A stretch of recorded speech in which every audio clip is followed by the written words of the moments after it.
2026 যখন আমাদের দোরগোড়ায় চলে আসছে, মানে মাত্র একটা বছর বাকি, দেখতে দেখতে এসে যাবে, এইরকম জায়গায় যখন দাঁড়িয়ে আছে বাংলা, যখন বাংলার বুকে সাধারণ মানুষ চাইছে এই সরকারটা, মানে যে সরকার চলছে তৃণমূল সরকার, এই সরকারের পতন হোক, বিভিন্ন প্রান্ত থেকে আওয়াজ উঠছে আর কতদিন এই সরকারকে সহ্য করতে হবে।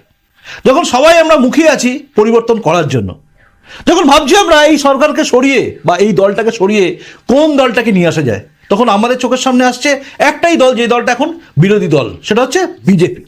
কিন্তু বঙ্গ বিজেপিতে এমনই একটা জায়গা তৈরি হয়েছে, সেখানে গিয়ে প্রশ্ন উঠছে যে বঙ্গ বিজেপি আদৌ চায় তো এই রাজ্যে ক্ষমতায় আসতে?